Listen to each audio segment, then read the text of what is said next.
Hello, everybody. Yesterday, Secretary Azar announced a bold new initiative to require drug makers to disclose the prices to consumers, and it's going to be something I think very special. You may have heard about it, maybe not, but it's the beginning of a plan of transparency, and I think it will have quite an impact. So thank you very much. That was a job well done. Everybody said it.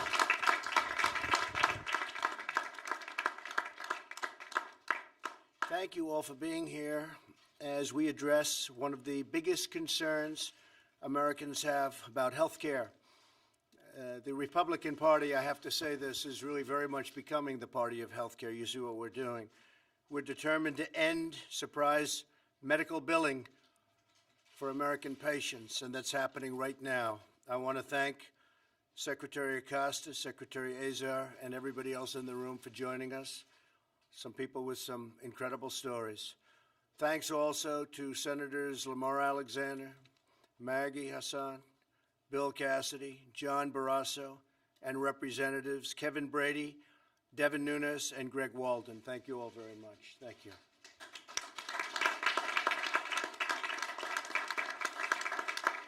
My administration has already taken decisive action to make health care more affordable for American families.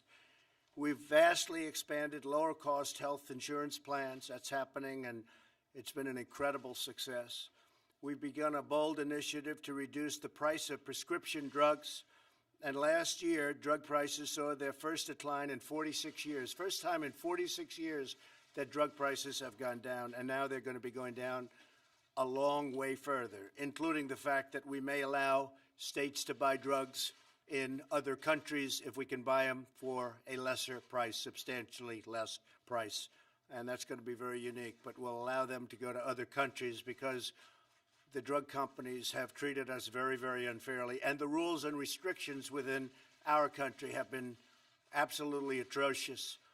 So we will allow them, with certain permissions, to go to other countries if they can buy them for 40, 50, 60% less. It's pretty pathetic, but that's the way it works. For many years, drug companies gave foreign countries better deals than they gave our own country. Now we're making sure that our great seniors share in the discounts given to other countries, and we will always protect patients with pre-existing conditions. Very importantly, Republican Party will always protect patients with pre-existing conditions. That's the man right there. In my State of the Union address, I asked Congress to pass legislation to protect American patients. For too long, surprise billings, which has been a tremendous problem in this country, has left some patients with thousands of dollars of unexpected and unjustified charges for services they did not know anything about, and sometimes services they did not have any information on. They weren't told by the doctor, they weren't told by the hospitals in the areas they were going to, and they get what we call a surprise bill. Not a pleasant surprise, a very unpleasant surprise. So this must end. We're going to hold insurance companies and hospitals totally accountable, and we're joined today by families who have personally experienced some horrible injustices of surprise medical bills. Drew and Erin Calver from Austin, Texas. Drew, I'd like you to maybe come up, and Erin, to share your story. It's a pretty amazing story. Hi, how are you? Please. Hi. I have insurance, but was still stuck with a highly inflated medical bill. A lot of pain, stress, and fear with that bill looming over us. A highly inflated bill that I shouldn't have to deal with, and we hope that we support the president, that he'll take it. The president's call to Congress to take action and support, pass, end surprise billing, and also create more transparency in terms of medical bills. Thank you. Would you like to explain what happened in your billing? Because it was sort of an incredible story. Yeah, I had a heart attack 2 years ago and was driven to the nearest hospital. And although I had insurance, I was still billed $110,000. The hospital threatened to send my bill to collections. And so from there, all that stress and the fact that it was highly inflated, I was in shock when I found out some of the real prices, stuff I was charged for. So I feel like I was exploited at my most vulnerable time in my life, just having suffered a heart attack. And so I hope that Congress hears this call to take action, close the loophole, and surprise billing, and let's work towards transparency of the bills. You look very good now. Oh, thank you. Yeah. That's what.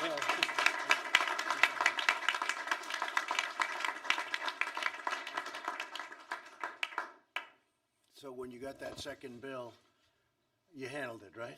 Yeah. The heart was okay. Yeah. Luckily, I made it through. Good. Yeah. Help out. Yeah. Good. We paid it. You don't want to run for president, that I can tell you. You think that's bad. But it is bad, and it's a shame. Also here with us today are Dr. Paul Davis and his daughter Liz from Findlay, Ohio. Dr. Davis and Liz would like to tell you about their story. Hi, Doctor. How are you? Thank you, please.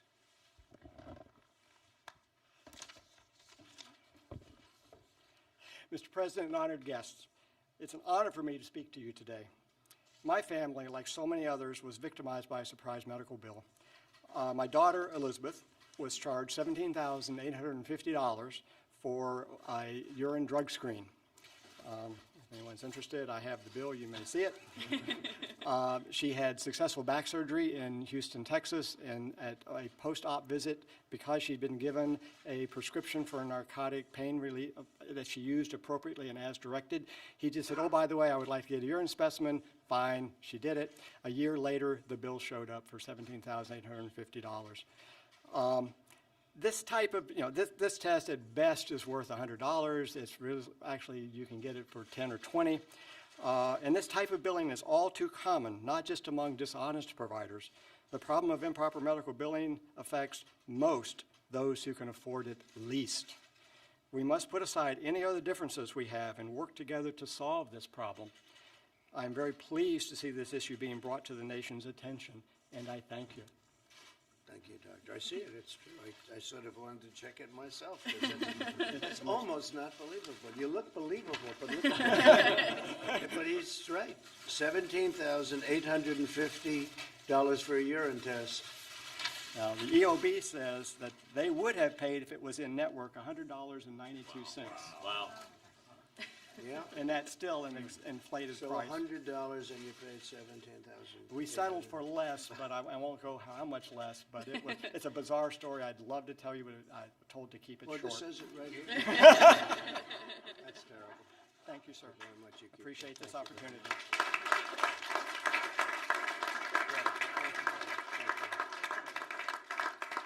It's a pretty amazing story. Glad I got to see that bill. I don't know. You're a very believable looking guy. What do you think, Lamar? I think, yeah, check it out. Lamar, check that out, please.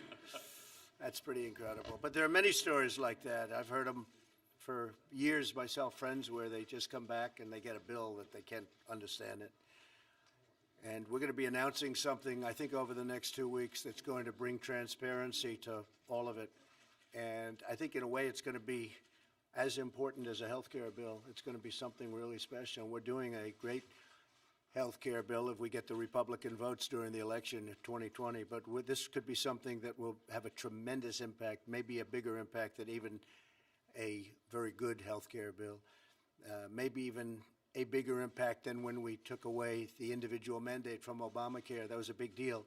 But the numbers you're talking about through transparency are tremendous. It's the new thing, and we're going to be announcing it, I think, over the next 2 weeks, and it's going to be very comprehensive. We're also joined by Dr. Martin McCary, a top surgeon at Johns Hopkins University, that's a good place, who has studied this issue closely. Dr. McCary, please come up. Thank you.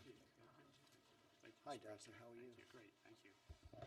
Mr. President, thank you for listening to the real healthcare experts who are the patients and the doctors, not just the special interests, so thank you.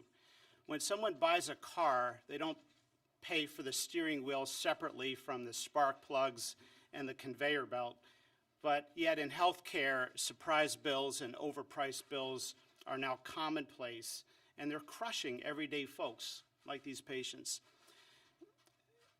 People are getting hammered right now. When hospitals were built, they were built with a charter specifying, most of them, that they would be a safe haven or a place of refuge for the sick and injured, regardless, according to their charter, regardless of race, ethnicity, or one's ability to pay. Yet today, surprise bills are hammering everyday Americans. They've done nothing wrong. They work and have a job, and they have insurance, and they're getting hammered. In my own profession of surgical oncology, we see now that half of women with stage 4 breast cancer report being harassed by medical bills. That's a disgrace to my specialty, that's a disgrace to the medical profession, and that's a disgrace to our country. We can do better. Hospitals and healthcare can get their act together to provide one honest and fair, transparent bill so we can restore medicine to its mission and finally stop the erosion of the public trust that we're seeing. Thank you, Mr. President. Thank you very much.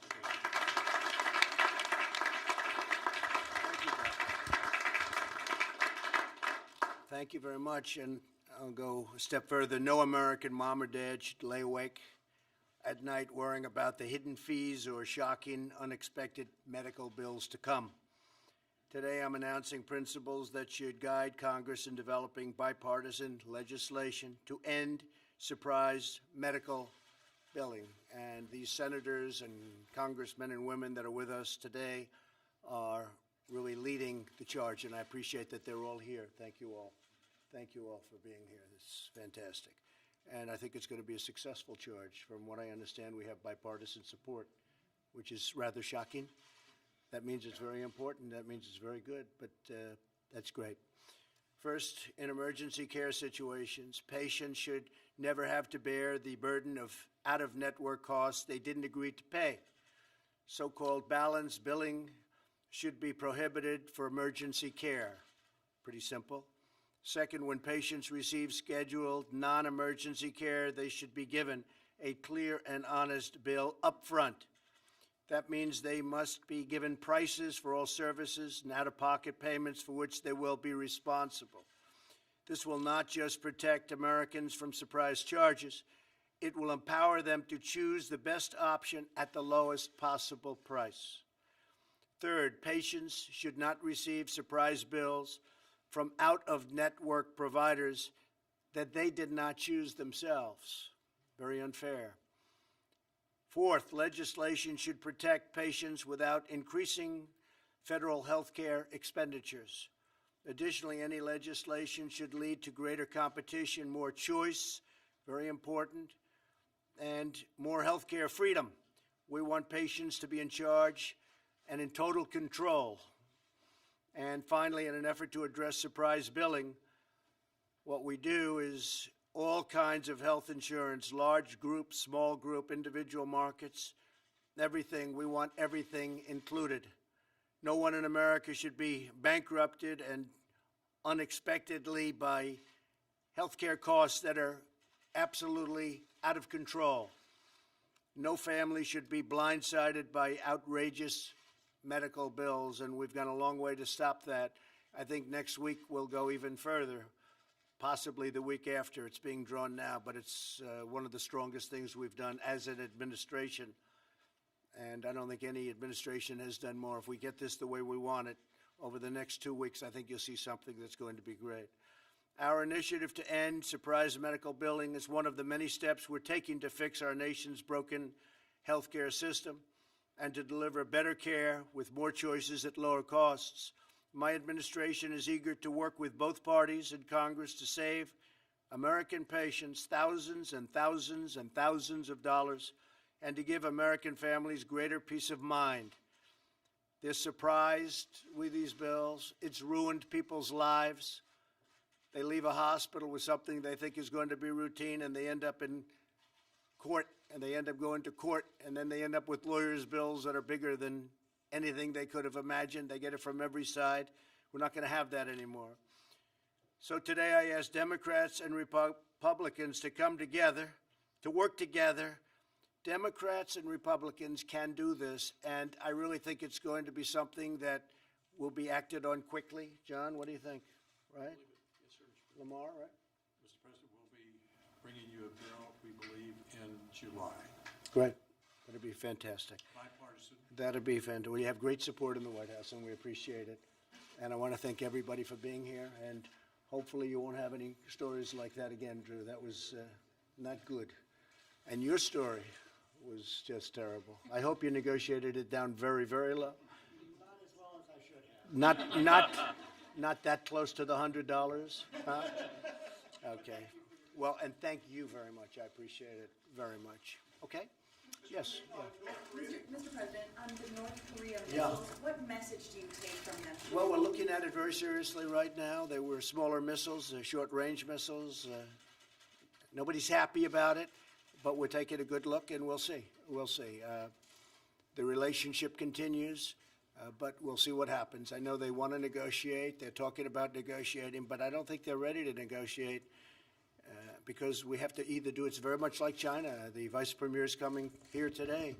We were getting very close to a deal. Then they started to renegotiate the deal. We can't have that. We can't have that.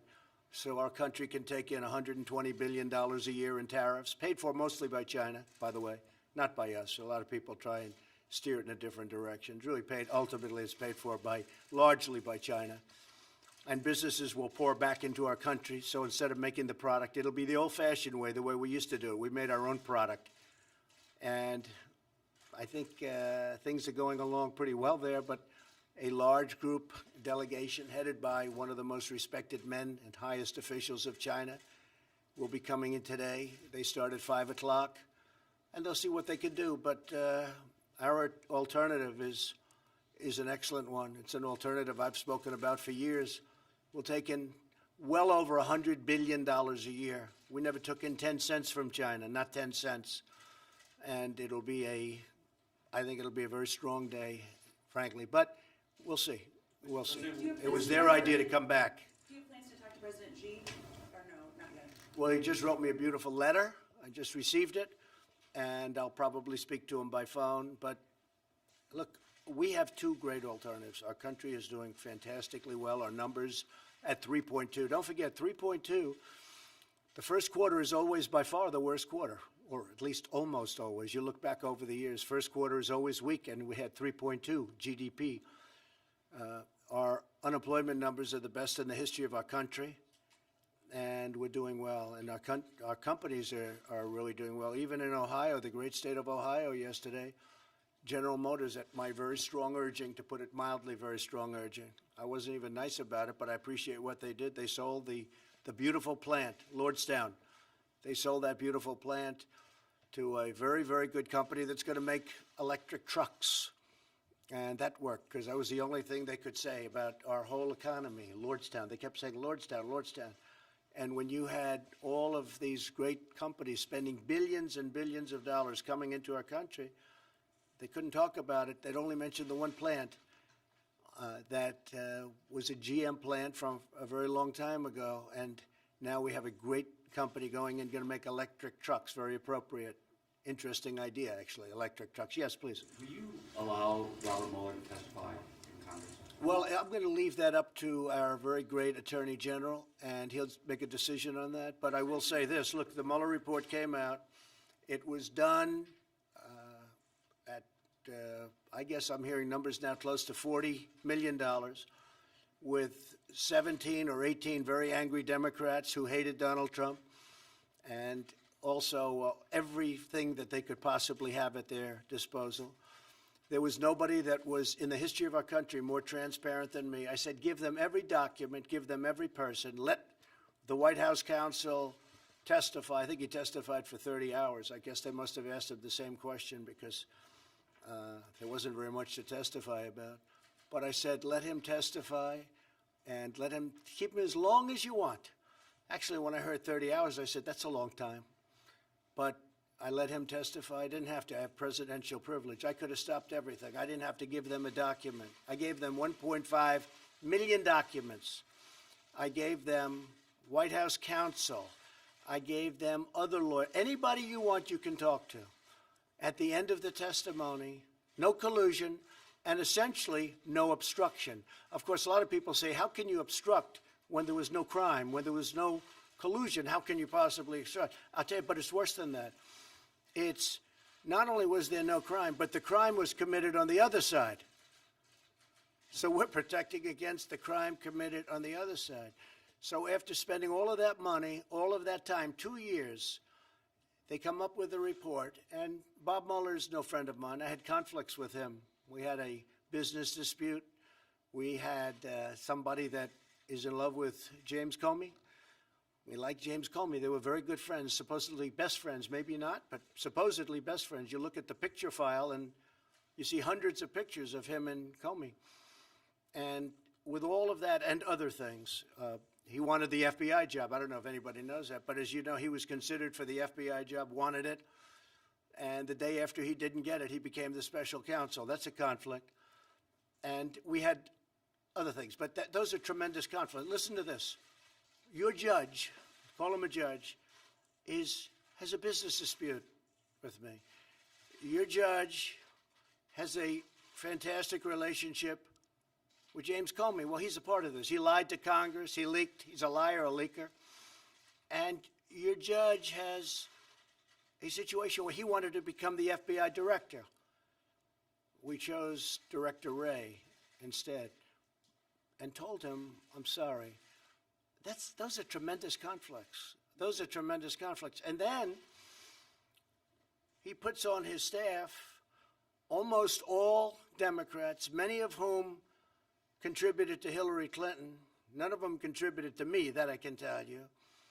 And it started out at 13 and went to 18. And these were angry Democrats. These were people that went to her, in one case, went to her, it was supposed to be a party. It turned out to be a funeral on election evening, and was going wild. He was so angry. And this man now is judging me. You had other people made big contributions to Hillary Clinton's campaign. They were angry Democrats in, I think, almost all cases. One of the people worked on the Clinton Foundation as just about the top person at the Clinton Foundation. With all of this, they came back, no collusion. There's nobody in this room, including you, if they were, that's you, John, if we looked at you with $40 million, 18 angry people that hated you, and all of the other things I mentioned, they'll find something. I don't know, maybe John not. Go ahead, finish it. Mr. Mueller is also friends with Mr. Barr, and as you're aware, Mr. Barr told lawmakers that he didn't have a problem with Mr. Mueller testifying. I'm going to leave that up to the Attorney General as to whether or not. I think, to me, it looks like a redo. Here's what's happened. The report comes back. It's perfect. It's beautiful. There's no collusion. Nobody even talks about collusion. Do you know, I haven't heard the word Russia in a long time. There's no more talk about Russia. What happened to Russia? The Russian witch hunt, they don't talk because it was so on collusion, which, by the way, is by far, that's the big deal, because it was all about Russia. So I haven't heard the word Russia. They don't use the word Russia anymore. So there's no crime. There never was a crime. It was a hoax. It was a witch hunt. So this comes back, and it comes back totally exonerating Donald Trump and a lot of other people. This was a terrible thing that happened to our country. Now, I'll tell you what they are asking. They are asking about how did this whole thing start. That's what people want to know. And I want to tell you, I had an event last night. A lot of you were there. Thousands and thousands of people standing in a field. They've never seen anything like it, meaning even the press. But it's always that way. We've never had an empty seat. Thousands of people last night. You know what they want to know? How did this whole thing start? It's going to be hard for them to answer that one. Yeah, please. Are you satisfied with the advice you received from John Bolton? Yeah, John's very good. John is he has strong views on things, but that's okay. I actually temper John, which is pretty amazing, isn't it? Nobody thought that was going to happen. I'm the one that tempers him, but that's okay. I have different sides. I mean, I have John Bolton, and I have other people that are a little more dovish than him. And ultimately, I make the decision. No, I like John. I get very good advice from John. John? Mr. President, as you saw, the Senate Intelligence Committee has subpoenaed Don Jr. That's the Republican-led Senate Intelligence Committee. What do you make of that? Well, I was very surprised. I saw Richard Burr saying there was no collusion 2 or 3 weeks ago. He went outside and somebody asked him, no, there's no collusion. We found no collusion. But I was very surprised to see my son. My son's a very good person, works very hard. The last thing he needs is Washington, D.C. He could rather not ever be involved. Remember, he said to me a long time ago when I was thinking about running, Dad, if I could help, let me know. It's not my expertise. It's not something I really like, but whatever I can do, you're my father, whatever I can do. He's now testified for 20 hours or something, a massive amount of time. The Mueller report came out. That's the Bible. The Mueller report came out, and they said he did nothing wrong. The only thing is, it's Oppo research.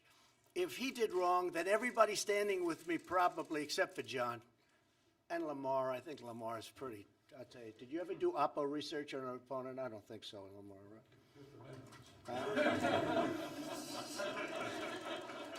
And I know John Barrasso never did opposition research because he's a fine, fine man. But I would say 99% of the rest of the folks.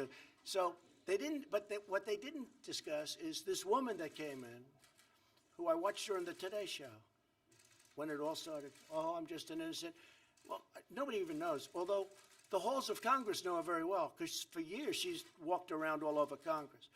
She came in and she left, supposedly, GPS Fusion, goes and meets for a short period of time with my son and some other people. They talked about a subject as very well, advertised and put out, which is nothing. It was a nothing meeting. In fact, Jared left. He said, get me out of this meeting. This is a waste of time. She then went back to GPS Fusion. They were the ones that wrote the phony dossier. Why was she going to GPS Fusion? Why did she go back? Then I heard that Don, for a year, made 3 phone calls with an unmarked number. They called it unmarked. And this was a tremendous event because they all knew the fake news. They all know, you were fair on that, John. But they all knew that these phone calls, these tremendous phone calls, before the meeting and after the meeting, there were, I believe, 3, right? They all knew that it had to be to his father. Unmarked, it's perfect. So he reported about the meeting and then reported what happened at the meeting. Except after looking and spending a tremendous amount of time and money, they were able to go back years and find out who made the calls. One was a local real estate developer. The other was a great person from NASCAR. He took 2 of them, and a friend of Don's. This went on for a year and a half. John, you heard all about the phone calls to, obviously, the father, where I never knew about the meeting. But the phone calls to the father turned out not to be the phone calls. My son is a good person. My son testified for hours and hours. My son was totally exonerated by Mueller, who, frankly, does not like Donald Trump, this Donald Trump. And frankly, for my son, after being exonerated, to now get a subpoena to go again and speak again after close to 20 hours of telling everybody that would listen about a nothing meeting, yeah, I'm pretty surprised. Fight that? Should he fight that subpoena? Well, we'll see what happens. I'm just very surprised. I really am by it, yeah. What did Iran do to prompt you to send an aircraft carrier to the region? Well, they were threatening, and we have information that you don't want to know about. They were very threatening, and we just want to have, we have to have great security for this country and for a lot of other places. Is there a risk of military confrontation, sir? I guess you could say that always, right? Isn't it? I mean, always. I don't want to say no, but hopefully that won't happen. We have one of the most powerful ships in the world that's loaded up, and we don't want to have to do anything. What I'd like to see with Iran, I'd like to see them call me. John Kerry speaks to them a lot. John Kerry tells them not to call. That's a violation of the Logan Act. And frankly, he should be prosecuted on that. But My people don't want to do anything that's, only the Democrats do that kind of stuff, you know? If it were the opposite way, they'd prosecute him under the Logan Act. But John Kerry violated the Logan Act. He's talking to Iran and has many meetings and many phone calls, and he's telling them what to do. That is a total violation of the Logan Act, because what they should be doing is, their economy is a mess ever since I took away the Iran deal. They have inflation that's the highest number I've ever heard. They're having riots every weekend and during the week even. And what they should be doing is calling me up, sitting down, we can make a deal, a fair deal. We just don't want them to have nuclear weapons, not too much to ask. And we would help put them back into great shape. They're in bad shape right now. I look forward to the day where we can actually help Iran. We're not looking to hurt Iran. I want them to be strong and great and have a great economy. But they're listening to John Kerry, who's violated a very important element of what he's supposed to be doing. He violated the Logan Act, plain and simple. Shouldn't be doing that. But they should call, and if they do, we're open to talk to them. We have no secrets, and they can be very, very strong financially. They have great potential, very much like North Korea. North Korea has tremendous potential economically, and I don't think he's going to blow that. I don't think so. Can I circle back to trade just for a second? Yeah. Is it still possible to get a trade deal with the Chinese this week, or is it? It's possible to do it. They're all here. Look, the vice premier, one of the most respected men, one of the highest officials in China, is coming. You know, you heard he wasn't coming. He's coming. I will say this: once the tariffs went on, they upped the meeting. It was supposed to take place originally on Thursday. Then about 5 weeks ago, they said, "How about Friday? How about next week?" I said, "What's this all about?" And I said, "That's okay. Don't worry about it. Let's take in $100 billion a year." And we put the tariffs on. We made the statement, and then they upped the meeting. How about let's go back to Thursday? So I have no idea what's going to happen. I did get last night a very beautiful letter from President Xi. Let's work together. Let's see if we can get something done. But they renegotiated the deal. I mean, they took, whether it's intellectual property theft, they took many, many parts of that deal, and they renegotiated. You can't do that. And I'm different than a lot of people. I happen to think that tariffs for our country are very powerful. You know, we're the piggy bank that everybody steals from, including China. We've been paying China $500 billion a year for many, many years. China rebuilt their country because of us. They couldn't have done what they're doing. They're building a ship every 3 weeks. They're building aircraft like you've never seen, fighter jets. I respect it. I don't blame them. I blame our past leadership for allowing this to happen. What I'm doing now with China should have happened many years ago, not just Obama, long before Obama. I always say, you know, if you look, NAFTA is one of the worst deals ever made, trade deal. But the worst trade deal ever made is the WTO, because China was flatlining for many, many decades. It was flat right here. The WTO came along. We allowed China into the WTO, and they became a rocket ship. You got to take a look at a chart sometime. Do it. It'll be very interesting. An economic chart. They're here, and they went up like a rocket ship. Well, they did it with our money and others. And they did it because they're very smart, and they're good people, and I like the president a lot. He's a friend of mine. But I'm representing the USA, and he's representing China. And we're not going to be taken advantage of anymore. We're not going to pay China $500 billion a year.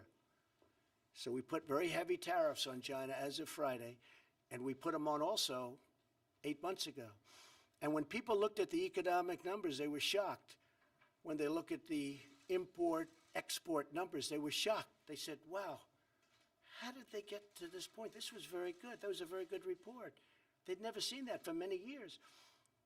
I said, try looking at all of the tariffs that China's been paying us for the last 8 months. Billions and billions of dollars. And that's only because I gave them a break. Because we were negotiating goodwill, we were negotiating, I gave them a break. And I said, let's keep it at 10% instead of 25%. So now what we're doing is we're raising it to 25% on Friday. So it'll be $250 billion at 25%. and it'll be $325 billion at 25%, and we're starting that paperwork today. So we'll see. But you know what? As president of our country, we had to do something about it. And as president of our great country, we're going to be taking in more money than we've ever taken in. And all of these countries, many of them have taken advantage of us, including our allies. They've taken advantage of us on trade. They've taken advantage of us on military. We defend all these countries for nothing or for a tiny fraction of what it costs. We take care of NATO. I'm all for NATO. I'm all for NATO.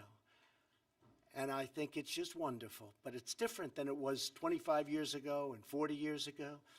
And I got NATO to put up an extra $100 billion. Ask Secretary General Stoltenberg. He's like Donald Trump's biggest fan, because spending was going down. The contributions that the 28 countries were making, it was heading like a slope down, like a very steep mountain.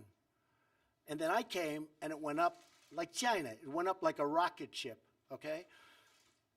But I don't like seeing people take advantage. We pay for anywhere from 70 to 100% of NATO. So we protect NATO, we protect European countries, and we protect them, and we protect them beautifully. We're the power. We're the most powerful nation, especially since we've redone our military, redoing and done all of the nuclear. You never want to use it, but you have to have it. But we've spent, and I thank Congress for this, $700 billion and then $16 billion on our military. Our military, when I came to office, was totally depleted. We now have by far the strongest military in the world. But we defend countries. When you look at our budget, so we're at $716 billion, and Russia's at $68 billion. How do you figure that? Because Russia doesn't go around defending every country in the world and not getting paid for it. And you know what? I don't mind not getting paid. If there's a country that's been horribly treated and lots of bad things are happening and they're not a rich country. But when we defend the richest countries in the world and they don't pay us for what we do, and frankly, they go back into closed meetings and they laugh at the stupidity of the United States for doing it. These are countries with nothing but cash. They could very easily, I told a story last night, I picked up $500 million with one phone call to a country, and that's just the beginning. And I've done it with many other countries anyway, but just over the last very short period of time. One phone call that lasted for a period of, I would say, 5 minutes. I picked up $500 million because they said, you're not taking care of us. We're taking care of you, but you're not taking care. It's not fair.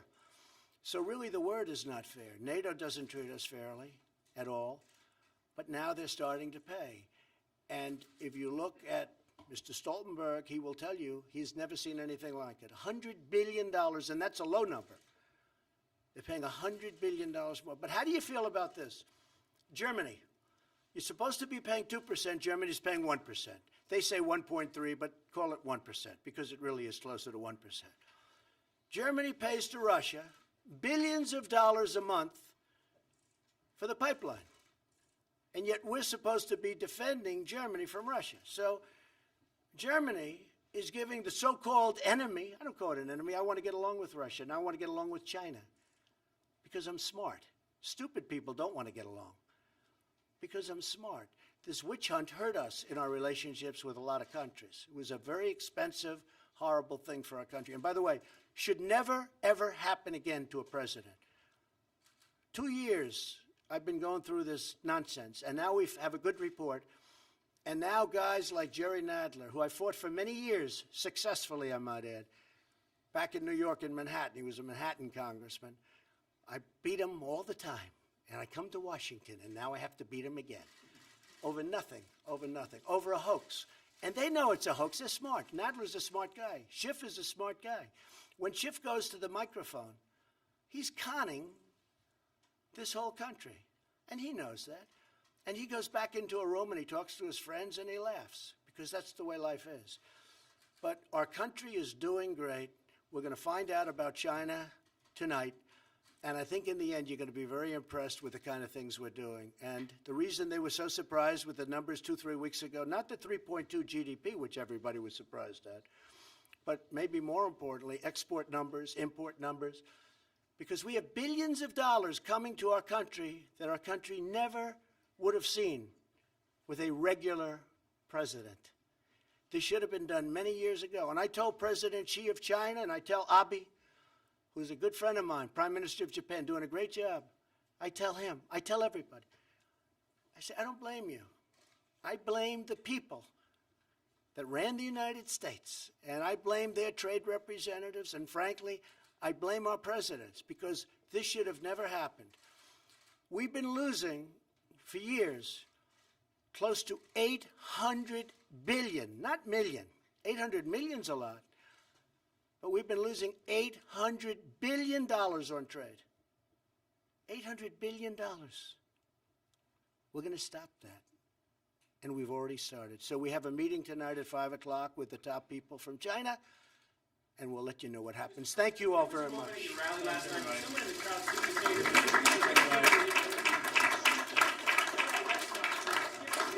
Red Sox are coming in a little while. I like the Red Sox. What do you say to those who argue that you're too divisive, and do you worry it's going to hurt your reelection? You know, it's interesting, Puerto Rico, just so you understand, we gave Puerto Rico $91 billion for the hurricane. That's the largest amount of money ever given to any state. Talking about states in Puerto Rico, a little different. $91 billion. Texas got 30. Florida got 12. Puerto Rico got $91 billion. So I think the people of Puerto Rico should really like President Trump. Now, that money was given by Congress, but they got $91 billion. Now, you remember how big the hurricane was in Texas, the largest water dump in the history of our country, they say. 3 times. It went in, went out, went in. Texas got $30 billion. Florida got actually anywhere between 9 and 12. Puerto Rico got $91 billion, and now the Democrats are trying to hold up the money from Georgia, from South Carolina, from Alabama to Florida. They're trying to hold it up. They're hurting Florida. They're holding, what they're doing to North Carolina, to Louisiana. They're trying to hold relief aid because Puerto Rico, which got $91 billion, have to love their president. They want to get Puerto Rico more money. So they're willing to sacrifice Georgia, Alabama, South Carolina, North Carolina, Florida, Louisiana, and other states. The Democrats are doing that.